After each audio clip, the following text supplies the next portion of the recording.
Well, hello and welcome to the show today on the All Red Everything podcast. I've got Mr. Bez Black. Bez, welcome. How are you, buddy?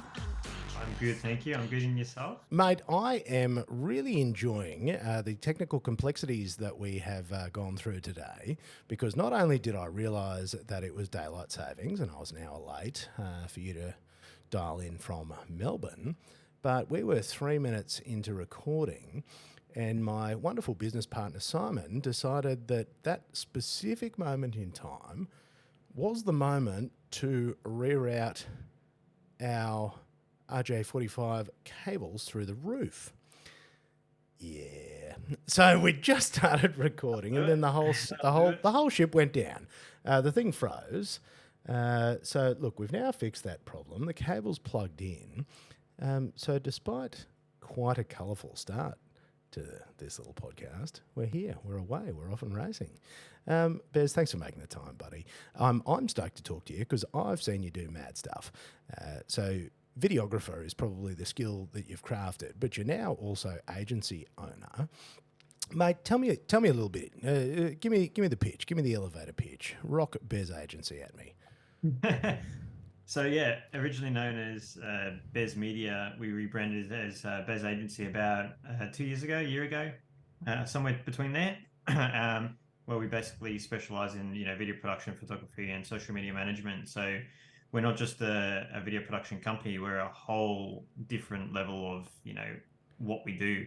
So from the whole strategy to actually then producing the content, we don't just focus on creating the content. We actually want to create content that's going to generate the results that they're after. So we're very results business. We're very results driven, and we're very value based driven as well. So we're not like a yes man. We don't just say yes to every type of job. We actually want to see if, okay, let's take a step back and analyze this and see if this projected, vision and video that you want to create is actually going to create the results that you're after. And then we start analyzing and then giving our expertise, putting two to two together and coming up with a strategy that aligns, and then creating the content, and off we go.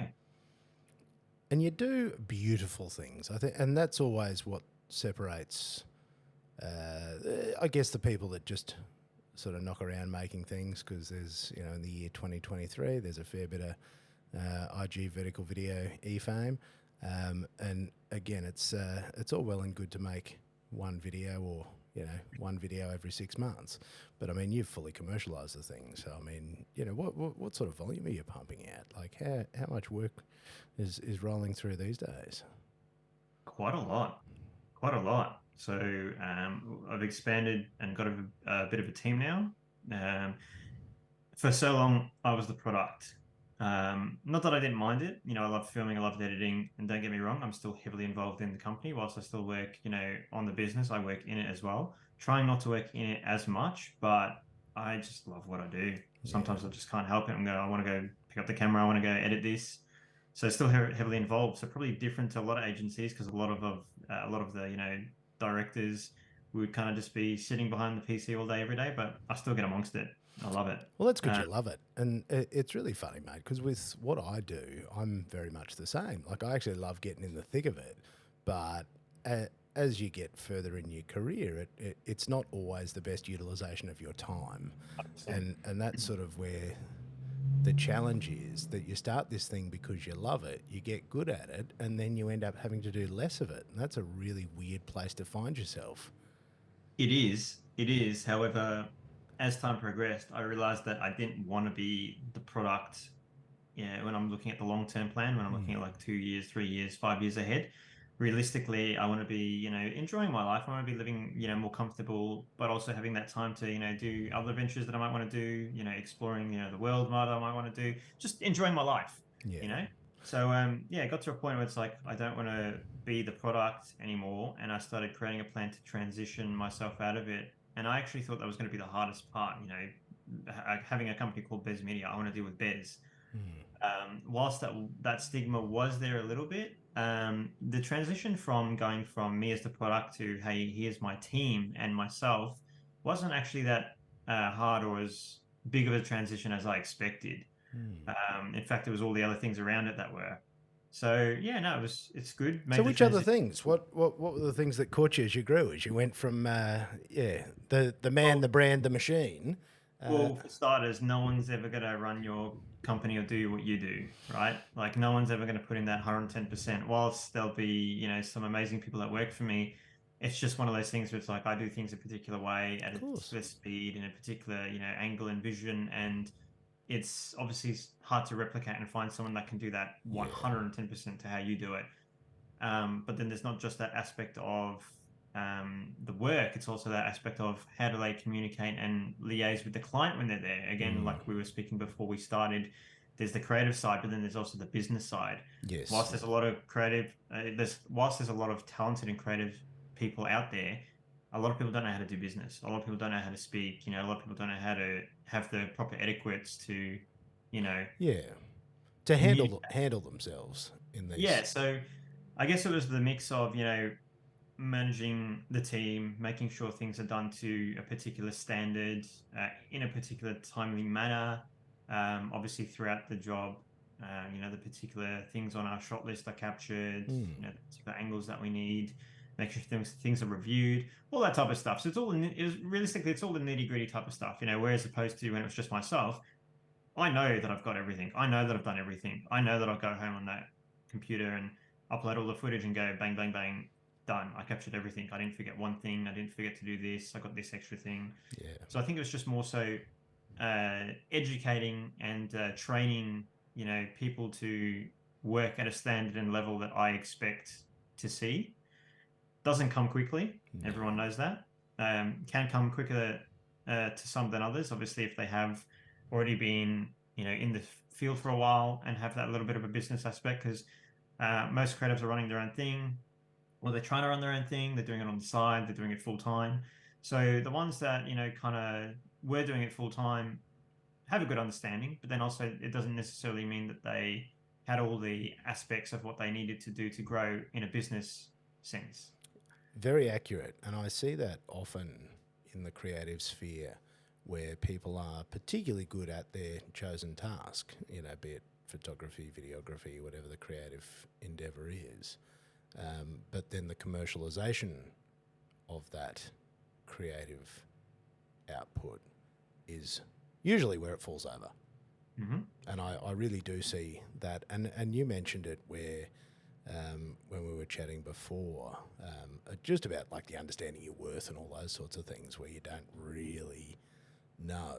And nobody's going to turn around and tell you, because if you're coming at them at a low, low price and they know, bargain, when you're getting started, they're not going to go, I'd love to pay you a bit more here, champ. 100%. Yeah, 100%. that's And that's that's a slow old road. it is. It is. The self-worth is always a slow old road because it's, a lot of things that you have to go through to realize, not just what you're worth as a person, but also what you're worth to your business as well. Absolutely, and you do only realise those things once you start getting a few staff in as well, don't you? 100%. You start figuring these things out. But mate, I'm also keen to know a bit about the journey, and the journey including the fact that Australia wasn't your home soil when you were born. You're from the UK. I am. I'm born in the UK, moved over here when I was about 10. As you can tell, I lost my accent very, Mm. very quickly. Very, very quickly. I lost it in the first year when I came here. And where were you born in the UK? Where was home there? Hampstead, so in the East Hampstead. End. In the East End. All right. So Australia knows that for me. What's the East End? Where's that? East of London, East pretty of much. London. Is Yeah, that east of London. in the digs or out a bit? Is that It was probably about testing my memory here. yeah? Probably about 40 minutes from London, Okay, I'd say. that's practically inner city. Yeah, yeah. And what was the reason for moving out here? What was the Um, idea? Long story short, moved over here with my mom and my younger sister. Just kind of wanted a new life, fresh start. It was pretty crappy lifestyle over there. Didn't really enjoy it. Big backstory to it, of course. Yeah, always. But yeah, my mum has a sister who already lived here, and she already had. My mum's got three sisters. She's three sisters who are all younger than her, and one of Hmm. her sisters had moved here and married someone here quite some time ago. So it was a easy decision to make because obviously we had family here. Yeah, Uh, okay. yeah, so yeah, it was just a wanting a change of life. Yeah, Which is fair enough because Australia is pretty fantastic when you look at it on a global scale in particular. 100%. Like I look at, I mean, I never enjoyed living in the UK. I didn't like the lifestyle, the roads, just the whole Mm, concept of it. And I compare it here to over there, and like I would never go back to live. Like I could never. Like Australia is the absolute best. yeah, It was just the complete opposite. And yeah, absolutely glad that she made the decision to bring us here. yeah, because it's a huge difference, and I've been to the UK a few times recently, and it is just so wildly different. And I mean, they've even lost obviously that direct EU access, which was something very handy, and people were shocked when they go, "Hang on a sec, what? I can't just walk through anymore?" Go, yeah, that's what you voted for. It because it's busy and it's rainy and God, there's so many people. I can't get over how many people are in London. Like that joint is just out of control. And And yeah, it's weird when I speak to, family over there now, and it's like, it's weird to hear this, but they get like 30-degree days and get like heat waves mm, and all that type of shit. And it's just like, I don't remember any of that. Like, I don't remember it ever getting over like 14 degrees. I don't ever remember ever seeing the sun, like the sun would be down by 4:30, yeah, always cold, raining. Like, the lifestyle was just shit. yeah, And I obviously know, global climates, all that have stuff and changed, and, you yeah. know, they're actually getting those hot days there and stuff like that. But yeah, it was just what it was back then was just absolute misery. Like there was Mm. no other way or word to put it, but it was just miserable. Yeah, and that's its real problem, and they've got that seasonal depression and all the things that come with the fact you don't get enough sun, and yeah, it's not. Whereas down in this part of the world, living on a bloody big island, 20 hours flight from anywhere else, like it's just paradise. Mhm. I mean, Melbourne's a bit crazy compared to old redneck Brisbane, but we like it a bit slower up here. So, because was it Melbourne that you guys moved to when you came to Australia? Yeah, it was Melbourne. So Yeah, always north, south, east, or west of Melbourne. Which way would you go? southeast. So Southeast. I've always been in the southeast since I've been here. Yeah, All I absolutely. know is Dandenong. Is it out that way? Towards Phillip? Not quite. No, towards It's Phillip yeah, not Island. quite. Yeah, I know my way to the racetracks. Probably the extent of my Melbourne knowledge. And so you came to school in Australia. How'd you find that?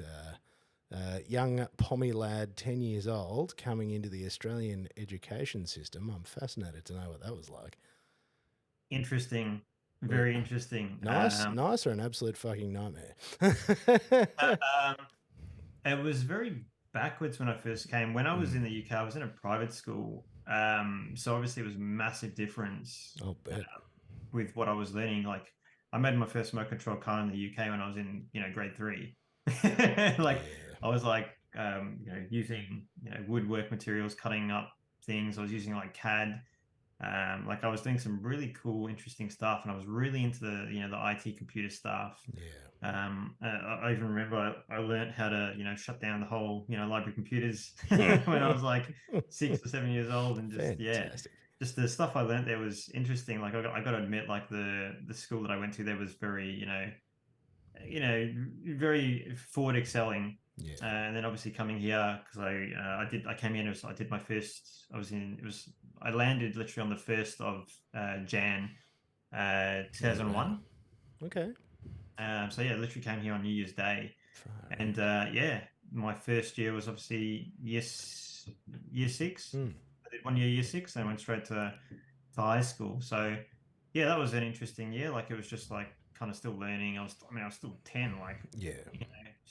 just new environment, not used to things that I was used to. There were some things I loved about the school that I went to in the UK, and some things I hated. Like like you had to do these particular curriculums. You had to, play sports, and you had to play like it'd be like 3 degrees, raining, and it's like okay, we're gonna go play rugby now. Ugh. Like Sounds revolting. you gotta go. You'd like just had to do it. It was like the first thing you did in the morning Ugh. sometimes and shit like that. Like the curriculum was very interesting. Yeah. So Because I think yeah, it's a fascinating thing. Like, just even, when you broadly think about child development and how that all goes, when you do pluck a child out of everything they've ever known and then go, righto, champ, figure it out. And I think it would be fascinating that, and whether or not you think that helped you, I guess, to develop a bit of resilience as well, Mhm. because you sure as hell would have had to figure a few things out. 100%. And I learned a lot of things at a very young age coming here. Obviously, a lot of good and bad experiences, from people to just life aspects. So I feel like I matured very quickly at a young age, which, obviously gave me better grounding as I was growing up throughout my teens. Like just one brief thing, I was I was a passenger. Yeah, and when I tell you this story, you'd probably think that after it, anyone who had experienced it would be put off cars completely, as opposed to I'm the complete opposite. But when I was 17, I was in a pretty bad car accident. I was a passenger in a car accident, so this guy was driving around, driving like a fuckhead, lost control of the car, rolled two, three times, hit a tree, Shit. knocked it over, rolled two more times, hit a second tree, knocked over a second tree, Oh. rolled a couple more times, and smashed through some backyard fence. And if you saw the car after it stopped rolling, it was a ball. You'd think everyone was dead. It Oh, was fucking crushed. that's not great. And the driver got out and ran off Oh and my left. God. And I had my best friend at the time who was in the back who managed to climb out. He was, in and out, losing consciousness. Wow. Neighbors who all came out, pulled him back. But I was still stuck in the car, caught fire. Yeah, my legs and feet were on fire. I What the got dead Oh, to mate. my legs and my feet. It was pretty horrific. Oh. Long story short, I ended up, getting pulled out by my friend who came back to the car. Oh my God. But then again, this was in my, year 12. Yeah. I'm in hospital for, 2, 3 months. Oh my Um, God. having to heal, having to, start walking again, having to, wait for the skin grafts to settle and all that type of stuff. So Oh. pretty traumatic. And I think that's why I obviously learned at a younger age, about, compulsive lies, trusting people, Yeah. all that Wow. type of stuff, all that type of stuff. Oh, mate, that's shocking. So, And yeah, and that's just like one of the things. But yeah, like obviously you learn, like everyone goes through their own different pathways, you learn different things. But yeah, like as soon as I was out of hospital and back in school again, yeah. straight back into cars. My mates were all getting their licenses. And Like, yeah, let's do that again. Yeah. yeah, like Jeez. obviously was a lot more wary of it. Like I wasn't completely oblivious to it. I'll bet Uh, you were. That would not have been a good phone call to mum. yeah, not G'day, quite. mum. Guess what? Far out, mate. That's ridiculous. And three. Oh God. So skin graft. Like, does that still give you any grief now, or that? But look, time to time, yeah, more so in Yeah. the hotter months and stuff like that, and just the way the skin grafts have set. But it's just Yeah. one of those things like kind of just learn to live with. Like can't really do much about it. But for the most part, it's okay. Oh my God. What sort of car was it too? What was it that you're in? Where my hate for Hondas came from. Uh, It was one of those old 1986 Honda Preludes with the four-wheel steer. oh shit. Yeah. Mm. Okay. Yep. So, yeah, my passionate hate for Preludes started at a young age of 17. Well, that's fair enough. Oh my God. So front wheel car. Yeah, front wheel drive car. Because what made it unload? Do you recall? What was What's it? that? Was it just too fast into a corner? And Yeah, it was just too fast, and then going around a sharp corner, and the four-wheel steer obviously kicked in, yeah. and just yeah, kicked out. And just brought it round and then just see you later.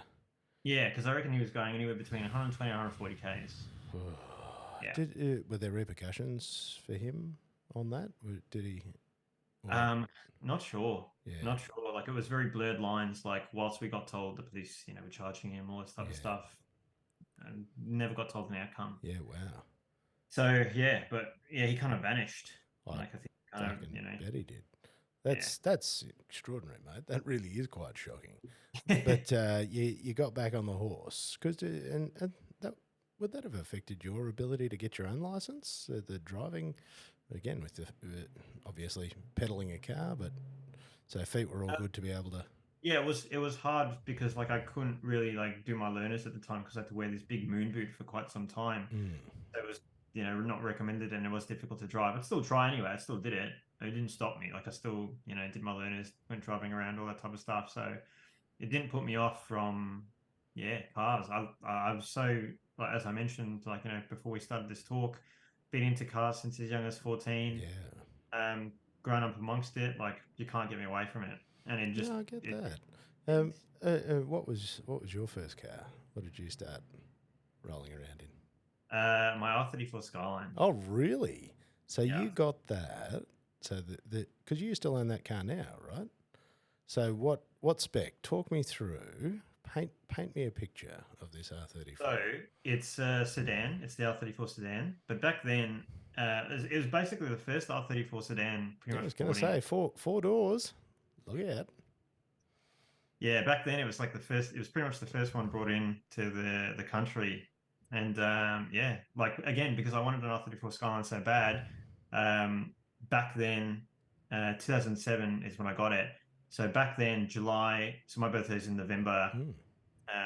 And July 1st, 2007, they brought in the new laws where you can't have a turbo or V8. Mm. So basically anyone who got their license, so all my friends who got their license prior to July 1st, they Oh. could get like, R32 GDST because it was 1 kilowatt under the power to weight ratio and stuff Oh, like that.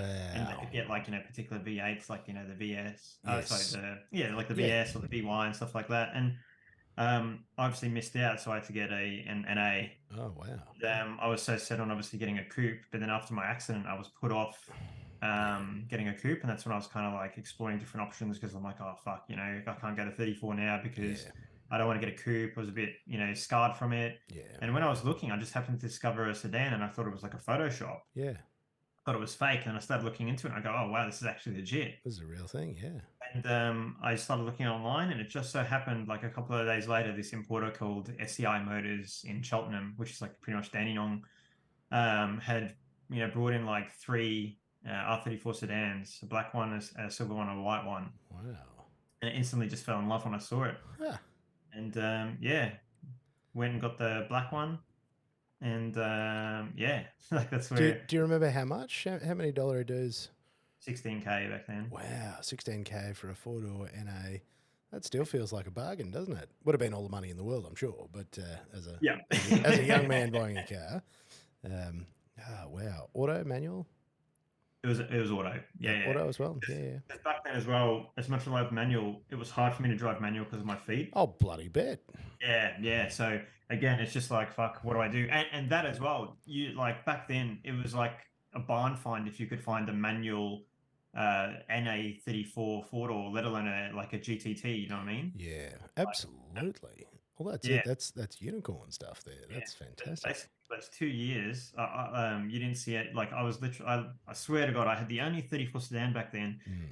Here in Melbourne, no one knew what it was. Like, I'd go to car meets, cops would pull me over. Yeah. They'd think it was a Safari with a 34 body kit,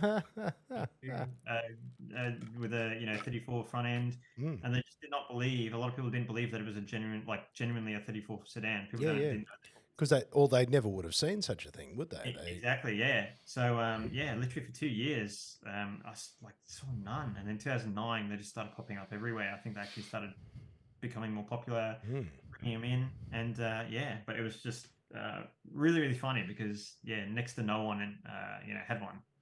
And see, that would have been a great start getting out in that. That would have been a fun car, and yeah, certainly more practical than the 34 two door. Because they're actually, I've ripped around in one of those before, and they're actually a surprisingly good, practical, entertaining to drive. Like, yeah, a lot of good things going for them. It was my daily for like 6 years. Yeah, right. Was it really? It was legit my daily for 6 years, and I took it through all the stages. Like you'll actually see in the cabinet back there. Mm. Found in Japan an R34 sedan model car. So I actually bought four of them because I'm actually going to make them look like each one in the stages that I took them through, from Oh, stock to wow. the light mods to the heavy mods to then what it is now. Oh, look, I want to hear some of that story. I love getting off track. It's my favourite thing. Tell me about the modification journey of your R34. What's that? Tell me about, the modification journey. Right. Okay. So started off as an NA Auto RB25. Sorry, can you give me one sec? I just got someone delivering a package. Mate, you go for it. You go and grab that. Sorry, I'll give me a sec. pause this. There we go. You've picked up your mail. You've got your courier. We're back. Sorry. Now, R34 modification journey. This is the Yeah. train that So we're on. it started life off as a NA Auto, just RB25DE. Mm. Modified that, obviously did all visual mods, did a nice lip kit on it, wheels, interior, all What that sort of sort of stuff. wheels? What was the style at the time? Before I knew what Jap wheels were, I'll tell you that much. Mm. Pretty sure the brand was like Starcorp or some shit. Here we go. Here's But the this is dirty like back in secrets. like the sex spec days where you get the big 20-inch wheels, Mate, white walls, all that type chrome of stuff. dish. Well, that was why I was wondering because I was going, I wonder what sort of hideous fashion choices Yeah. So went through. yeah, just did basically visual Mm, mods.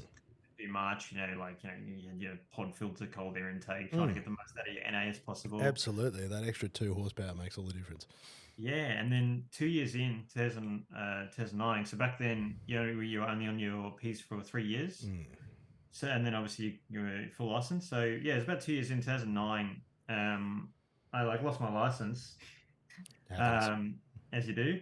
And there was a 34 sedan. There was something, the way this worked, there was a 34 sedan that came in, and for some reason it couldn't be complied or something like that. So it's basically just like a part out. It was a GTT manual. Mm. I basically took all the running gear out of that, Mm. motor, ECU, gearbox, diff, you name it, and basically just turned my car into a GTT. Oh, nice. So yeah, did that. Still had it looking as it did, and then got heavier into the autosalon, phase, and changed the paint job again. So it was originally black, and then I had resprayed it when I first did the first mods. I resprayed it jet black with like heaps of metal sparkles and flakes through it, the wheels, interior, all that type of stuff. And then went a little bit further, did like an autosalon, like two-tone paint job, Ah, nice. different custom. That's when I started going like custom body kit, custom side skirts, front bar, all that type of stuff. And then started doing the light performance mods as you do, just typical boost, high flow, intercooler, et cetera, exhaust. And then I went further with going with the big GDX 3076, pushing more power, getting into the whole power hunger thing, and just had a lot of fun with that. Yeah, so I had it at a perfect stage of what I enjoyed. You actually might see in the background there. I'll show you. Yeah, please. When I was at Import Monster, I got this made in Oh, Japan. It's like a plushy toy, get out. my car, like as a four door, which That's is pretty cool. that's amazing. It took like 3 months to get made. That's so funny. Tried to contact them after, Mm. but they just vanished. Yeah, So I'm glad I got it made. they But don't want to do another one. that They're was like, like one of the stages I had with like the two-tone and stuff like that. And that's awesome. yeah, eventually I got to a stage where it's like, I've always liked being different. Again, that's why I got the Mm. four door. I've always styled my car different, and I don't give a fuck what people think. Yeah. I always made like custom parts and stuff like that. I had a fiberglasser who would just make me things, and yeah, eventually I went all back to black, wrapped it satin black, how it is now. I got a new custom front bar made. Yeah, and then I was like, kind of got bored of the RV, so I decided to do something a little bit different. Started doing some research about putting a V8 in it. Right. But I actually wanted to, if I could do it, I actually wanted to make sure I could engineer it. I could actually make sure I could, register it, and I could actually do it. I didn't want it to be like a little, drift piggy that you could only take to the track and stuff. So Yeah. I did my research, and it turns out that it was not as hard as I thought to put a LS in it. Right. So I put an LS in it. Yeah, so I had that done 2016. And yeah, eventually where it is now, I've strapped a Magnuson TVS 2300 supercharger to it. So Excellent. yeah, it's all black on black again. Changed the wheels a few times throughout the journey. Had to make a custom bonnet to suit the supercharger. So I had to cut up my precious Z-Tune bonnet that I ran for many, many years. A genuine Z-Tune bonnet. I wasn't genuine. No. Phew. I'm like, oh, mate. Oh, what? It's like the people that cut up F40s. I probably wouldn't have done that. No. But I had to put like a kind of scoop on it. But I used the ZL1 Camaro. Okay. I've got my fiberglasser. He did a lot of work for like the Camaros, the Holdens, the GT3 cars and stuff like that. So he had molds for everything. He basically had a mold for the ZL1 Camaro bonnet scoop. So he basically cut out, my Z-Tune one Yeah. and put in the Camaro one, and it looks pretty cool. It actually suits really, really well. That's bloody good. Oh, Yeah. that is quite the modification journey. What Well, yeah. what wheels have we got now? What's it sitting on today? I've got Wed's RN05Ns, which I got from Aaron at Import Monster, where I used to work before I started my journey. Classy. So, mate, Yeah. not where we started. You've really matured in your. Yeah, You enjoy the finer things. definitely. Definitely. Oh, that was a solid detour. That, mate, you've had a lot of fun with that car, haven't you?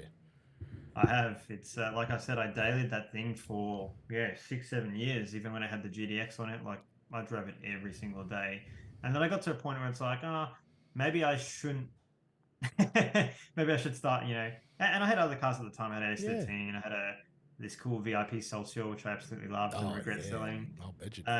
Yeah, I had a mix of cars, but I actually, this is going off track, but where I kind of like retired driving it as a daily, I found a Stager, an RS4 Stager, pretty cheap for $3,000. Wow.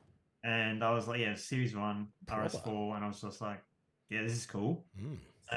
And the only reason I bought it, and this is the truth, so I joined this Stager Facebook group before I bought it because I was looking into it and stuff like that, and someone was selling R34 conversion guards, and I was like, that's cool, having a Stager with a 34 front. Wow. So I actually went and bought these guards. Yeah. And I'm like, well, now I have to buy a Stager. Oh, now you've got. I mean, naturally, of course, if you buy the guards, you've got to buy the car. This guy had genuine Massa R34 conversion guards, and he was selling them for $150. What? Yeah, and basically the story was his son had moved to the army, and his son had basically asked him to just sell everything and just put it up. So he put it up for $150. I saw it, and I was like, I'm fucking gonna go get it. You probably don't know what you're looking at there. This is the married man joke where we go, I hope I don't die and my wife sells all the things for what I told her I paid for them. Pretty much. So yeah, ended up finding got that Stager as well for a good deal. Yeah. And at the time, because I was working at Import Monster, obviously, it was very easy for myself and Aaron to source oh yeah, bonnet hinges, get the save on, Z-Tune bonnet. I got a nice carbon bonnet, Z-Tune front bar, Z-Tune lip, all that type of stuff. So we sourced everything pretty easily, and then we used the panel shop that he used back then to do the conversion. That's amazing. Yeah, so then basically I had a 34 Z-Tune Stager front end, so it was pretty cool. Dated that for quite some time. That's so cool, and what a practical car as well. You've got it was perfect to carry all the things, but it still makes the fun noises and does the cool things, and it would look pretty sensational. That's the car I actually sold to help fund me start what I did. Wow. Now, full commitment. So, didn't want to get rid of it, but I was like, you know what? I see this going somewhere. This is what I was telling you. Like, I winged it for 6 months, came to start 2015. I'm like, you know what? I'm going to sell this and, try, reinvest and see where it takes me. You know? See if you can go all in. And And what we might do is we might go back in time here because we've followed the car journey, which gives a couple of insights. But you said you started in Import Monster. That was your first sort of main gig, was it? So I worked many jobs before Import Monster. Yeah. I was before that I was in Cadbury's factory, working on the line. And get out of town in the Cadbury factory. Is that still that's all gone now, isn't it? It's still there. Is it? Yeah, there's 2 factories here in Melbourne from memory. It's definitely the one that I still work at. Do you still, mate? You used to be able to get the off-cut bags. You probably wouldn't even be able to look. 100%. The number one rule is don't eat chocolate on the job, and the first thing people are doing is just working and eating the chocolate and throwing at each other. Yeah, no, we're not good at following rules, are we?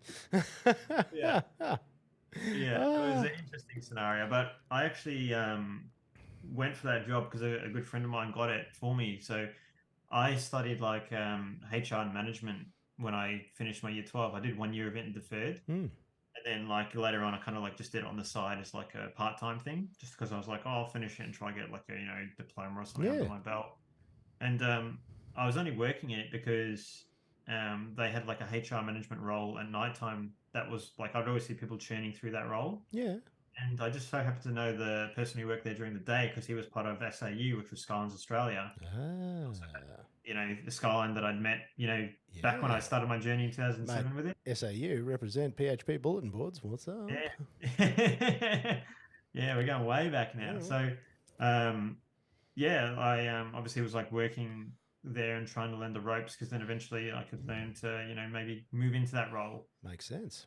But yeah, when I started exploring it, it's like, oh, this is not what I want to do. This is definitely not what. And it was very strenuous on my feet because you had to wear steel cap boots Ah, and yeah. that and skin grafts and running around Ah, the shit. place.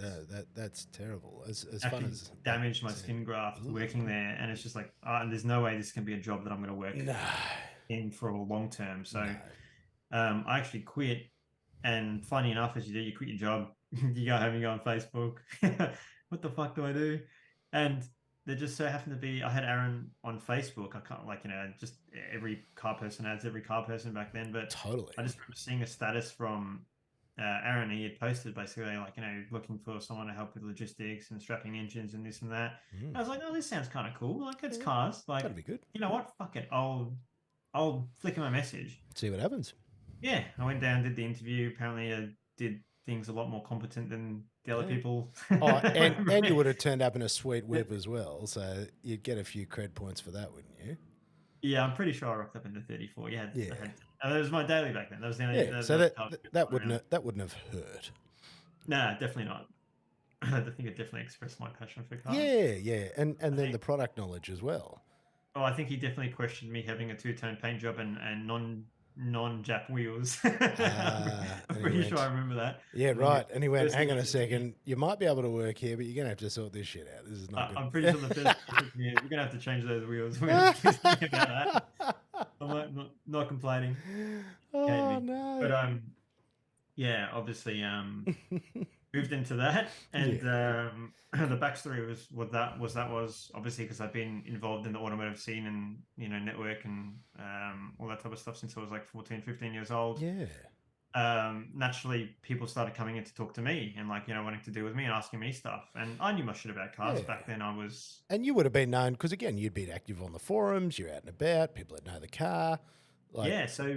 before I was known as like, Bez Media, Life of Bez, whatever you want to call it, I was actually, people knew me as Bez in the car scene. I was, someone who was very well known because, again, I had all those networks and contacts. Was that your handle on SAU? Where did you hang out? What was your forum of Oh, choice? fuck, my handle was like my old number plates, which was like Bezo, which was like B3ZA. B3ZA. Ah, glory Going way days. back. And which forums did you spend most of your time on? I was definitely SAU. Yeah. SAU was like the main one that I was on, and dabbled a little bit on Nissan Silvia, but it was mainly just SAU. Yeah. Yeah. That was where your people hung out. It definitely was one of my favorites. That was the But it was Skyline great. people. It was great. Yeah. Like everywhere you'd go, there was like 40, 50 skylines. It was awesome. Oh, absolutely. There's been much chat on this show about the glory of all the forum days because they were just such a hub because there was nowhere else. And then we all found these things where you'd find your niche of people that were just madly obsessed. Yeah. And you're like, oh, yeah. That, and you could find out pretty much everything and anything that was wrong with your car on a forum. Like even today, there's some things that you just can't find on there, and you'll go to like a forum and look something old up, and it's like it's there. It's all there. That problem like 20 years ago. And this is what's hilarious. I've got a couple of old cars, and I'm routinely finding stuff on forums from like 2007 that are answering, the questions that I have today in 2023. And you're like, how wild is that? Because Facebook groups aren't the same. They're not the same because they don't have that organized hierarchy of where things are, and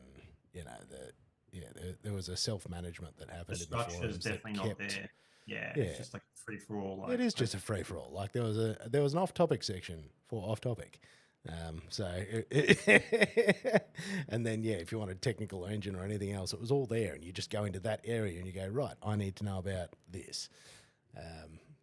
It really missed that glory. So okay, so you've kicked off at Import Monster. You've got a bit of cred, and then people are coming in to meet you. But obviously, the job was really supposed to be probably fairly entry level.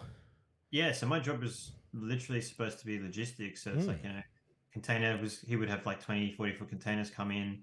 It was like Christmas every time. It's not your stuff, it's everyone else's. Mm. But again, like, it's got half cuts in there. It's got parts, new parts, like, people with all the work wheels, raised wheels. You'd have like, they would, yeah, Import Monster is linked with the Japanese Yahoo auctions. Yeah. So you can go on their website, you can make an account, you can search stuff, it's all translated in English, and then obviously you can bring it over in his container. You can select the category of the size of the item of what it is, and obviously pay a portion of the price to bring it over sea freight. Obviously, you got to wait 6 to 8 weeks, but who's complaining when it's going to cost you a fraction of the price as opposed to EMS air freight? So really, really cool. And yeah, it got to the stage where it's like I was just doing what I was doing, but then I was finding myself not having much time left. Like I was getting through my work really, really quickly, and I was like, I Mm. don't have anything to do. I tidy up the shop, I don't have anything to do. Maybe I can help out, with some sales, some tickets, And I think he started to realize that I've been in the automotive scene for a while. People were familiar with me. People would come in. I would happily handle speaking to customers, knowing everything about wheel sizes, offsets, know what would fit what car, and kind of just took a little bit of the reins. Yeah. So I think he kind of started to see my worth and that I was just more than what he had hired me for. And again, I was willing to do it because I love learning. I love helping other people evolve, and yeah, like I like just doing different things. So I was doing a mix of like doing all the logistics side of things, to helping with sales and tickets, and actually dealing with customers, doing orders for people, all that type of stuff. So How yeah, it was good. awesome. Really, Yeah. really enjoyed it. So you just dived into the role and just made it your own. Because did many people work there, or was it just the? Me, Aaron, and one other. Yeah. Wow. So Okay. And just three of us. so good old fashioned hustle. So by jumping in and doing other things, that actually does make a significant difference to the business. 100% being As a yeah, business owner now for as almost 10 as you years. are as you now understand, finding Yeah, somebody like yourself is a bit of a unicorn that goes, I see something here I could probably help with. Let me do that for you, because that is yeah, not always normal. definitely not well sought. Very No, hard to find. and he sort of gave you an opportunity there as well. You were able to grow He into that. did. Yeah, he gave me a massive opportunity. And I think as well for him, it kind of helped free up some of his time. And he could also focus on, growing and scaling the business to the other things that he wanted to do. So, I was all for it. Mm, If it was helping him grow, then I was all for it. And I absolutely loved it. Like, who could complain? Like, I'd come early, I'd stay back late. Like, I did not give a fuck. Like, I yeah, loved it there. just Like, loved it. like As you I said, mate, it's like absolutely love it there. Christmas. Like it's just it is a But toy shop. honestly, it was the first time in my life when I was working in a job and I go, I'm not looking at the time, waiting for it to hit 6 o'clock. So hours there was 10 a.m. till 6 p.m. Yeah. So shifted a little bit back. But yeah, it was just, it was never one of those things where it's like I'm staring at the clock, like, come on, hurry up, finish the day. Yeah. Like, it was just like, I'm enjoying every single second of it. Who could complain? Like, helping people all day, every day modify their cars and, car parts, and helping Mm, people order stuff and bring stuff in. Like, it was sick. It was yeah. so good. And It you was the would have best job learnt a ever. lot too about, importing and getting stuff over. And I have to imagine you probably bought a few bits and pieces as well, because you'd go, I'd like one of these, please. And that would be a And dangerous the part. the culture and the environment as well that Aaron created was awesome too. Like, you're not just a Yeah. worker. Like, it was like you're like a best mate. Like, he Yeah. became a best mate. It was awesome. Like, he was awesome to work with. You could get along with him easy. Great mentor. Learned a lot from him. So it was really, really good. And he was That's really yeah, special. And mate, is his business still chipping along today? He's still yeah, kicking? still chipping along. I find it very dangerous that I'm learning these things, Yeah, because I actually visited him about a couple of months ago. It would have been like about 3 months ago. Popped into his new factory, and it looks beautiful. yeah, So it's awesome to see that scaled up. He's yeah. stepped back a bit. He's got more people in place, and it's all kind of just churning along exactly how he wanted it to. So How it's good's cool to that? see So, 10 years later. and it gives you an idea as well of sort of seeing into the future where you are now and how you sort of talked about where you're taking what you're doing, to be able to see somebody just a couple of steps down the road further and go, okay, just got to follow that path, because this is where you can take it. 100%. That Yeah. is, yeah, that is really lovely. Because how many years did you work there? How many years did you put into that one? It felt like longer, but it was literally only a year. Really? Only a year. Like, in those first 3 months, like, he pretty much upgraded me to whatever my role was considered to, Mm. it's almost like a 2IC, helping run the whole show with him. Isn't that amazing? And yeah, loved it. But then I guess that's where I got to that stage, as I mentioned before, we started this podcast, Yeah. that I just got to that stage where it's like, if I can help someone, technically a random who's been around for 10 Yeah. years, what could I do for myself? Had no idea what I could do for myself. Had no idea, I knew my passions were cars. I knew, I had joys for some things, but I didn't know video was going to be the answer. I No, had no clue whatsoever. did you try some other things? Like, did you think about, maybe importing your own stuff or your own? Did you explore other So things or?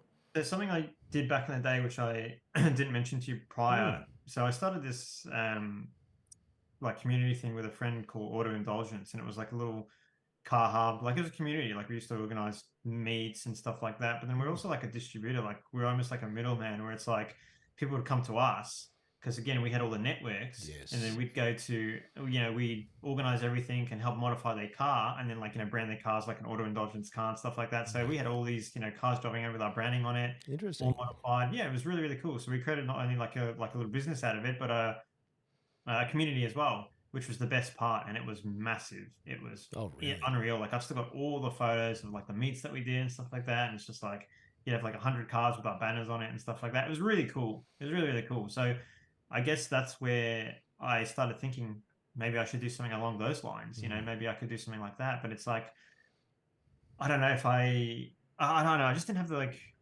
I wasn't vibing it. I guess Yeah. I thought Didn't about it. feel it. It wasn't resonating with me. I was like, Yeah. it's not for me. I want to try something else. And long story short, as I mentioned, from the UK, my father still lives over there, and yeah, haven't really communicated or spoken to him much. But he runs his own businesses over there, and I thought, well, hey, maybe I should make a sacrifice and, you know, quit what I'm doing. Maybe I should try and move back over there. Maybe I should, one, learn his business, Mm. maybe help him grow his business. If I can help this company do it, why can't I help it for a family one? And secondly, the bonding aspect as well. Like, actually get to know him a bit better, a bit mature, can handle, tolerate things a bit better, Mm. especially with everything I'd been through. And so it's kind of just a thought, and, started re-engaging the conversation of maybe, pursuing that. And that's where the direction started heading. So that was what I decided to do. I'd even spoken to Aaron about it. As I said, he became like a really good mate. Yeah. And I told him that I absolutely love what I do. There's absolutely nothing wrong with this job or this role. Like, this is like a dream job. I could do this for a lifetime. Yeah. But you've But taught me what I'm capable of, so thank you. kind of, Uh, yeah, it kind of woke me up a little bit. So, yeah, that's he's very lovely. understanding. Obviously, he Yeah. didn't want me to go. Well, tried Mm. to, do everything that he could to make me stay. But he Of course. also, I remember him saying that, if that's what you want to do, like, do what you think you should do. Yeah. Pursue what you wish to do. It's good advice. He'd still support it, type thing. Yeah. Yeah. So, long story short, put in my resignation. I said that I wouldn't fully step out until I find someone to fill my shoes, because it was going to be a very hard role to fill. And a lot of people came through for interviews, from what I recall, and a lot of them were not a good fit. And eventually, Aaron found a good fit, and I also agreed that he was a good fit. Everything kind of ticked off that, and he was like a lot taller than me, so he could do a little bit extra. You can reach the high shelf. Definitely, yeah. So, so throughout that journey, that's where I started doing things on, like, my, bucket list of things I wanted to do here before I left. Because, I started saying bye to my friends. I started kind of packing up my life. I started selling some things. I was almost considering about selling the 34, but I'm glad I didn't. And yeah, in that time, so growing up, I've always been like a hoarder of memories. I've always been that guy filming on my old Nokia, all my mates going out doing dumb shit, back in the teenager days where you're running around, like, you're just doing dumb shit. I still got all those videos. I have everything that I've ever done. You watch them and it's like this little, it's literally Instagram now. It's a little square. It's like there's 7 pixels there, and you're like, 360p. I'm pretty sure I can make something out. Yeah, but I've always been that person who filmed everything. And then when it came to the, car life, when I turned 18, it's just filming everything to do with cars, just everything, going out, did a lot of street racing back then, all that type of stuff, all dumb stuff, as you do. Like everyone does it. Allegedly. Everyone does it. There's no hiding it, right? Like you go out drifting industrials, you go out drag racing on Princess Highway. Like everyone fucking did it. Like there's no denying it. Like we were there every Friday. Like it was just the thing. Allegedly. Yeah, just the thing. Yeah. The evidence is over 5 years old. Oh, we're clear. There we go. Phew. But yeah, there were no cameras everywhere then too. Was the other thing. Yeah, so I grew up like around that whole culture and seeing and filming stuff and all that type of stuff, and I just had a passion for it. And one of the things I always wanted to do was make a like cool little video in my car. I saw these other video guys around making videos, and I was like, I want to make something on my car. And during the stage of me working at Import Monster, I actually had two different videographers make a video on my 34, and I was like, this is cool. Like, I'd love to do that because I'd be watching it and go, this is cool, but like, oh fuck, I wish you did this and this. And I was like, maybe I should try do it. And I think that's where it kind of just sparked. And as I mentioned before, I'd tried in the past to like film my car, whilst I was working at Import Monster just for fun and before that. But my mates were kind of young and dumb and would jump in front of the camera and ruin it and stuff like that. So that's where I kind of started making all those like troll edits and, started making fun of them and just editing them and stuff like that. So that's kind of where like the passion skimmed from. And as I mentioned, when I was working at Import Monster, I made a Facebook page called Life of Bez, which is where it originated from. And it was literally just all the like dumb edits that I would make. It was like all the fun shit that I would do at Import Monster and kind of giving an insight of people of my life and what I would do because it was really interesting. People would always be like, you have such a cool job. This is so cool working here. Is that Instagram? Like where did Life of Bez take shape? On which platform? It's literally Bez Media. If you scroll down all the way, you'll literally see the first, like I've got like when it was like a personal account. Oh really? Get out of town. If you put in the effort and go all the way down, scroll all the you'll way literally back. see when I was using it just as a personal account, posting stuff when I was in the like visiting the UK, posting in my car, posting just all heaps of shit. And I keep it all there. I'm like a hoard of memories. Like I said, like, it's my journey, And that's the evolution because, well, hang on. I'm just fact checking this here. You've got 46,000 people on there. So you got a couple and you've got 1,255 posts. Yeah, right. So we've got to go back to the dawn of time and we can find Junior Bez and his shenanigans. If you go, look at this is where you get the hot tips on the podcast. You got to go back to the very start of Bez. There we go. Yeah, and originally, and this was when Instagram first came out. Was that like 2011, 12, thereabouts? Were you reasonably early on it? Mm-hmm. Yeah. The very, very, very beginning of it. Wow. At first, I didn't hop on it, and then I did. Yeah. Yeah, because I remember, like, you can even post a video. It was all photo. Oh, yeah. No, there was nothing else. It was just photos. I remember the first day you could post a video, and I remember it was an Import Monster, and I just remember making something and posting it. Yeah. Yeah, everything is there. Like, and going, hang on. Oh, this is amazing. See, I'm not dissimilar to you, mate. I started mine back at that sort of time, and that was when your phone was effectively a potato. And if you, again, take the effort to scroll all the way back to the start of mine, I have like full potato camera photos. As my earliest ones. Because Instagram was the first social media that I looked at and I went, I really dig this because it was just nothing but photos. And I loved the simplicity of that. Yeah, right. So you're at Import Monster. You've got the Instagram account and then you've gone, I'm going to do this. And I found this really interesting to listen to. You noticed something that I picked up on in the market at exactly the same time. The moment that Facebook went, we're going to do video. That was a moment. Like that was a big moment. That was literally during me making my first video. Like I was halfway through making my first video, organizing like different cars, filming shit on a tripod on this little Nikon D3100 with like a kit lens. It's amazing. And like I just remember finishing it, and it's just like everyone was posting videos on Facebook, and I was like, you know what, like, fuck it. I had a Life of Bez Facebook page, and I posted it on there, and then off we went. Like it popped off, and I had people inboxing me like, "This is sick, this is cool," because I had involved so many people's cars. They were like lots of people shared it. Because how big did it go? I'm sure you'll remember. If you got some rough numbers of how many people saw it. If I remember. No? I can tell you. Come on, mate. Big moment in time. I can't remember what it did yesterday. 5, 10, 15, 20? Did it have, big numbers? Oh, I can't remember. All I remember back then is it was so easy to grow. Like, before I knew anything about business and growth and stuff like that, like, I've got Yeah. like 20 pages, which I grew to like, 20, 30,000 in like a day. Cause it's like, remember when you could make a page Yep. and you just make like a funny meme page and it would just Yep. blow up back then because there was like no algorithm, no nothing. Nothing. All right, here So, we go. I have, while we've been talking, scrolled back to the start of your Instagram. GTT God gave in and joined Instagram.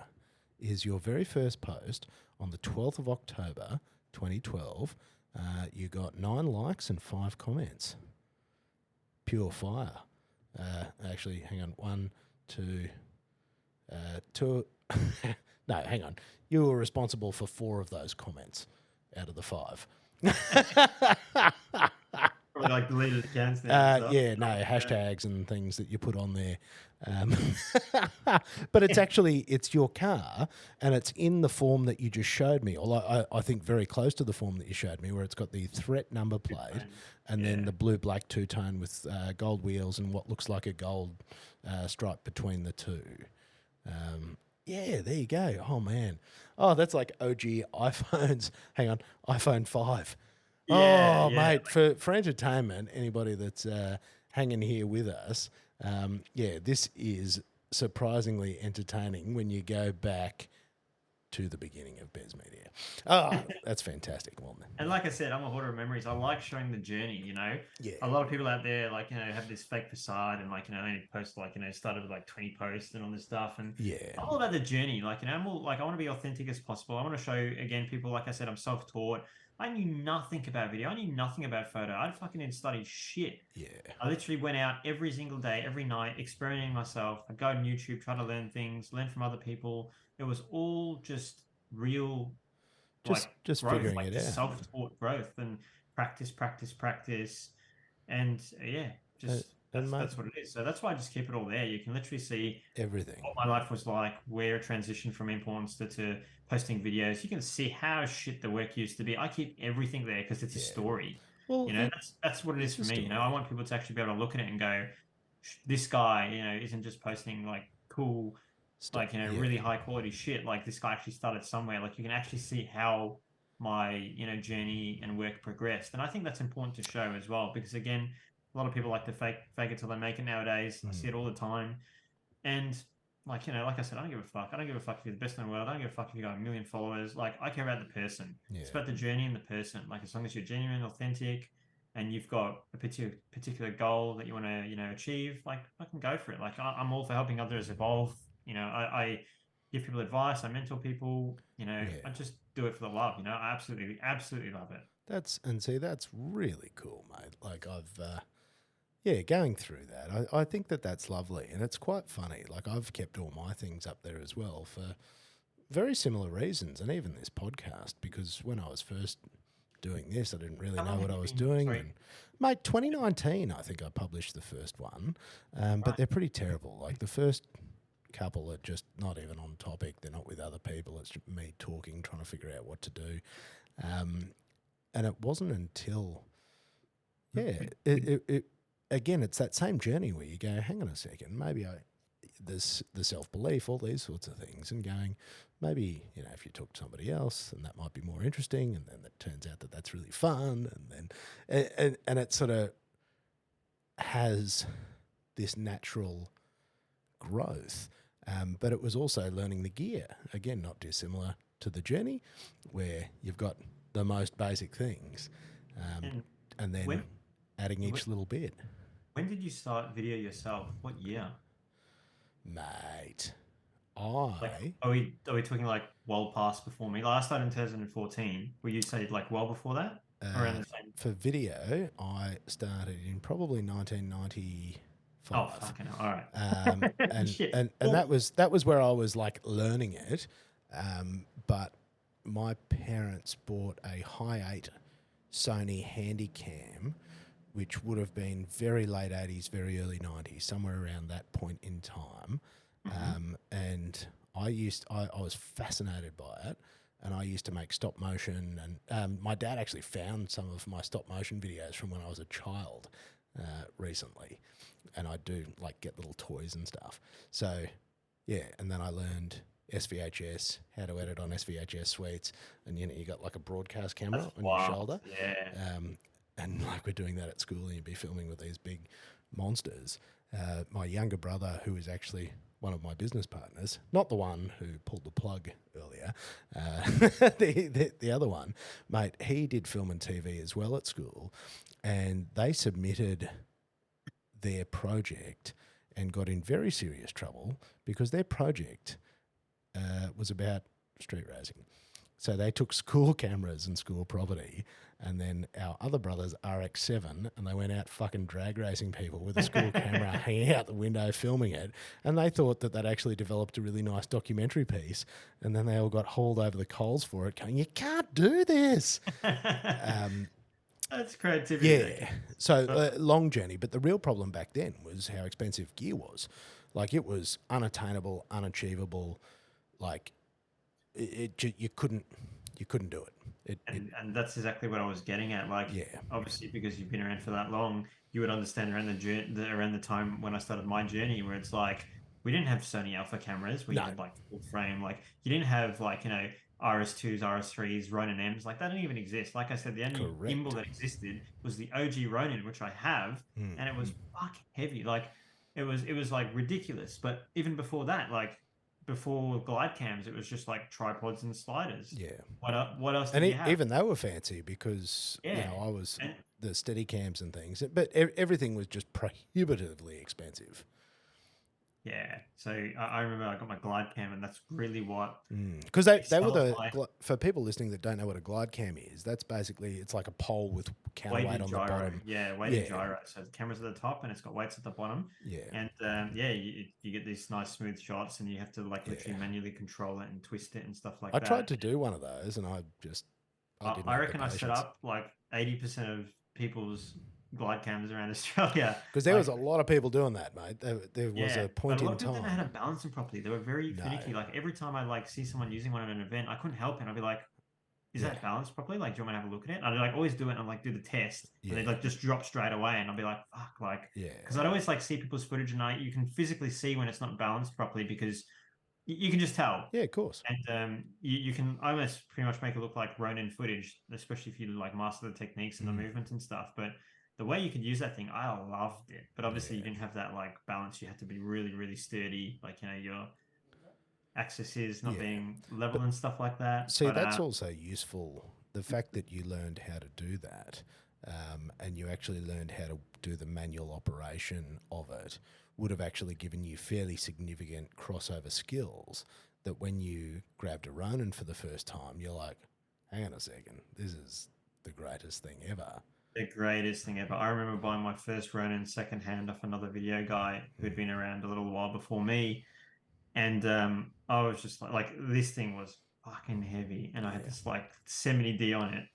Like it was heavy backbreaking, and it's just like, yeah, but I loved it. Like I Oh, absolutely loved the it. footage was phenomenal. I bought a Ronin as soon as they came out, and a Ronin M as well, like the little one for travel.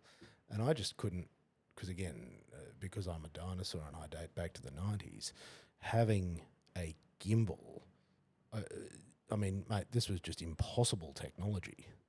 As soon as the Ronin M came out, like that was it. I fell in love. Like it was perfect. Yeah. And you know what? It's still my go-to for automotive stuff. Like I've got the RS2, I've got the RS3. Like I fucking love them all. But I'm not even joking. I have 8 Ronin M's. Yeah, wow.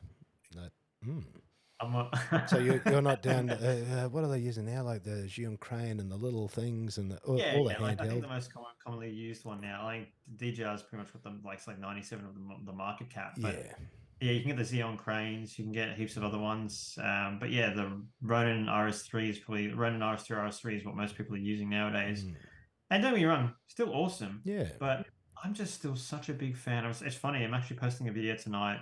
I filmed this Murcielago SV a couple of months ago. Yeah.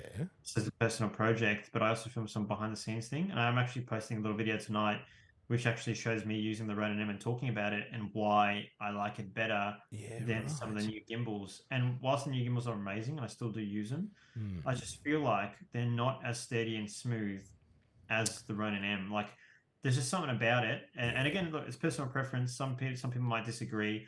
the Ronin M is still definitely heavier, and using the RS3 is more practical in Mm. terms of weight, and oh, this is a relief. Yeah. But fuck, like the way that gimbal moves and how sturdy it is, like you just can't beat it. I just think you can't beat it. I still prefer to use it. They are pretty special.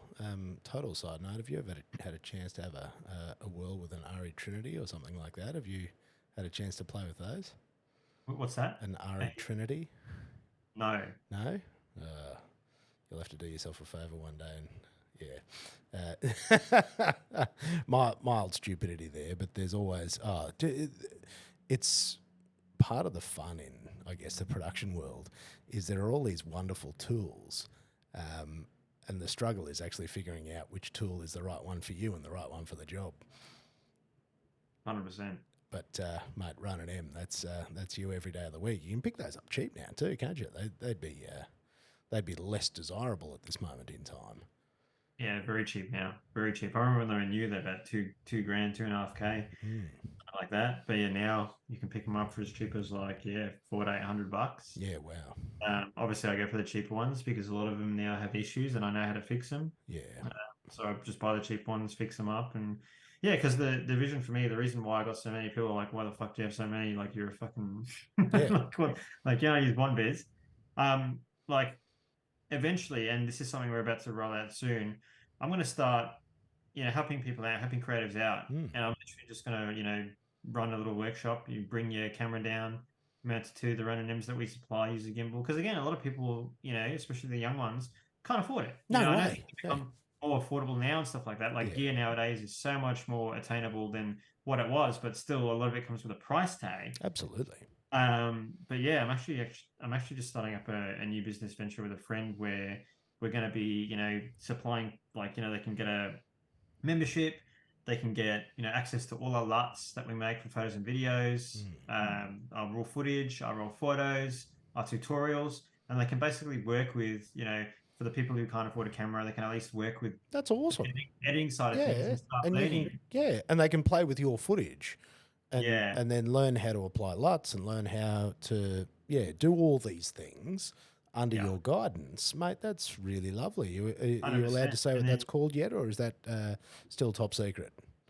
it's still top secret, but Oh, we're hoping to launch it the start of December. oh, nice. And we're also looking to run some giveaways with it so people can win some gear. Hoi hoi, how good's Gear that? people up, cameras, gimbals, like Yeah, all that type of stuff. So you know what? Like that's cool. they get the support Yeah, and they get the ability to grow. But then it's not just that. Like there's so many things out there. Like we mentor this, we teach you this. And should I fucking hate all yeah, these courses and shit like that? Like yeah, some are good, some are genuine, some are just like just yeah. taking the absolute piss. Just trash. Like I said, with my company, I actually work like I'm very results based driven. I want to give people results and I want to give people value. And I want to do the same when I'm teaching someone the same thing. Like I actually want to see them take that advice and expertise and apply it, That's I actually want lovely. to see them do well with it. I actually want to talk to them and go, hey, how did you go? Like, what did you do with this? And I've done it over the last couple of years. I've done a little bit of mentoring and I'm very select with it. I don't advertise it. I don't do any of that type of stuff. Yeah. But And if you see a good person, you give them a hand. You go, yeah, 100%. got your back, legend. Yeah, again on the creative side of things, and then obviously the business side of things as well. Because again, the Yeah. creative side of things, one story. It gets to the business side. If you want to do this as a career, mate, it's a whole nother world you need to learn. Correct. Again, like I said, it doesn't matter how good you are. If you don't know how to do business, mate, forget about it. No, you're cooked. And people need things like that. And also to steer them away from sharks, because I'm the same as you, mate. I see so much stuff out in the market where you just look at it and the stuff that people are sprouting and the way that they present the information, I go, there's a good chance you're a clown and you haven't achieved anything. It's funny. Yeah, It's, and I can tell because of the way you're talking about it. Because if you knew, you wouldn't talk like that about it. I think the most frustrating thing is like there's one particular person I'm seeing running ads. I know that he's never had a video production company, never had a client, and Wow. he's pushing his services. Obviously, probably downloaded someone else's shit and redone it. Mm. But it frustrates me because it's like this guy doesn't have any fucking experience, Correct. and you're educating all these people, and you have no idea what the fuck you're doing. And it just frustrates me because it's like when I'm helping someone, I actually want it to be genuine advice. If I don't know something, I'm not going to fucking say it. Correct. I just feel like, yeah, someone's getting educated in a you're just getting past hand-me-down information, which this guy doesn't even know what he's talking about. This guy hasn't experienced anything. It's just like it's not authentic, you know? Preach. Yeah. Yeah, Honestly, these yeah. are things that give me like full blown rage blackouts. Fucking pisses me Yeah, off. because when I see it's I hate it. the one that I see a lot is like the business coaches, and I have no doubt that there are lots of wonderful ones, but like any industry, there's quite often the ones that are just peddling easy answers, and I'm Yeah, go, okay, if you're such a successful business person, where are your successful businesses? yeah, Yeah. yeah, yeah. 100%. And it's like if you're running a successful business, why aren't you focusing on scaling it more? Mm-hmm. Where's your Mm-hmm. Lamborghini? Mm-hmm. Absolutely. And Why are you why? driving a Honda still? Why are Yeah, you and doing why are you struggling for clients? And it's these sorts of things. And you mentioned the organic growth of your business, and you've mentioned, and these are the things that when people are looking for support and guidance, these are the markers that actually matter. When you go, what have you done? What does the scoreboard say? What have you delivered? Not just what you say you can do. exactly that? And yeah, like you said, all organic from the following, like Yeah. to my work to the clients, like everything has been all organic, word of mouth referrals. And again, this is why, and again, like a lot of people back then had this thing where it's like, oh, you'll never make a career out of like automotive production, like there's not enough work in it, and blah blah blah. And I'm like thinking to myself, I think there's enough in everything. You just got to know how to do it right, you know. And again, like that's where the business side comes in. You can be good at being a creative, but hey, if you don't know how to hustle, if you don't know how to do the business, you don't know how to network. And again, I had been doing that at a young age. Of course, you're going to sit in the same spot. Well, Like there were people who had been doing video for many years, well before I started, and in those 6 months, again, shooting for a brand such as Lamborghini, and again, even myself, I was a bit surprised because it's like I had shit gear. Like the style that I had, they loved, but obviously the quality wasn't quite there. Well, I obviously yeah, seem to thought people still in loved your it. eye, but not to the client's eye because they thought it was great. Yeah, but back then again, like we didn't have Sony mirrorless, we had what we had, you know. Absolutely, mate. And I 5D guess it was just a two point of was difference. yeah, But like, this is but and it's something that you should, you'd say to, oh shit, have I kicked that? No, hang on, what have I done? I've knocked myself.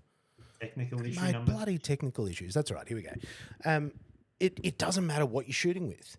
That's a poor quality tradesperson blames the tool. Yeah, all you can have all the gear and have no idea. Oh, I And you can agree. have the shittest gear and still make something And make amazing. something magic. Look at that. You had basic gear, and you were landing gigs for Lambo. If that doesn't speak volumes, I don't know what does. Hmm. And it speaks about the way you hold yourself and the way that you present, and then obviously what you deliver as well.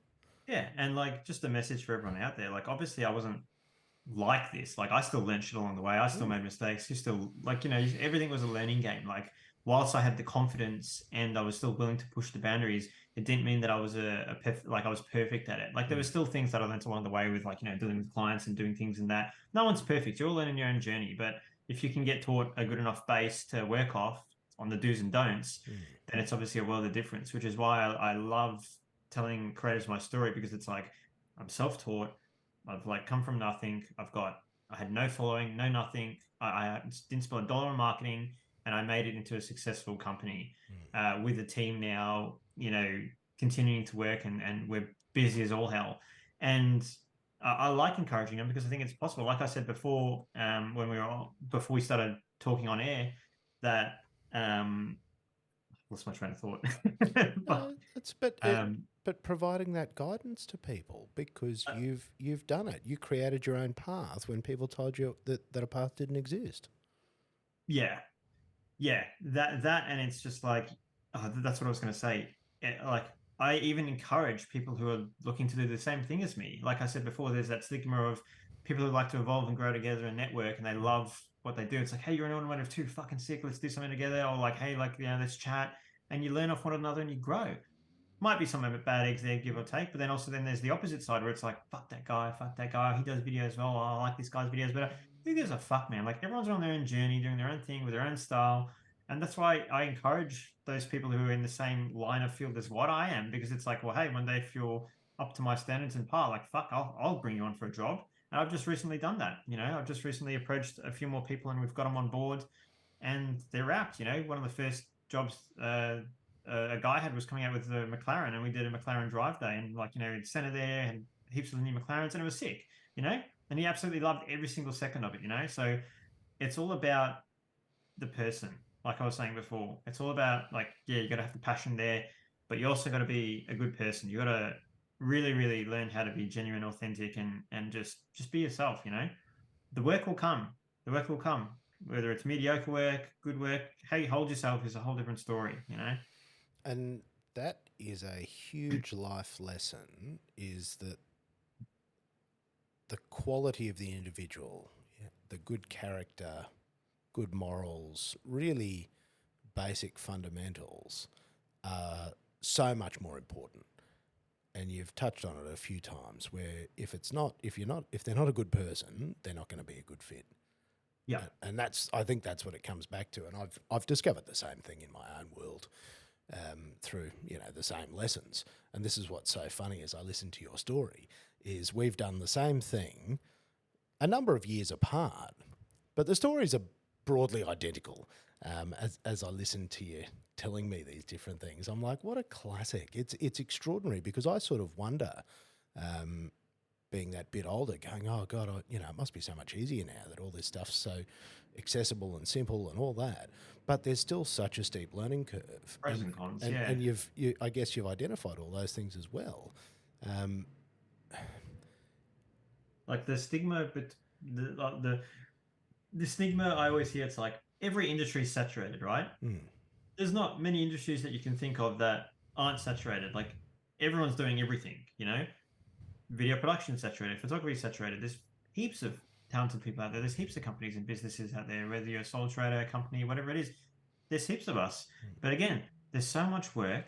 There's so many different ways you can go about it. There's so many different niches that you can specifically target. People just really miss the mark, and they just instantly look at the small picture and go, oh, but look at all these people doing it. So what? So what?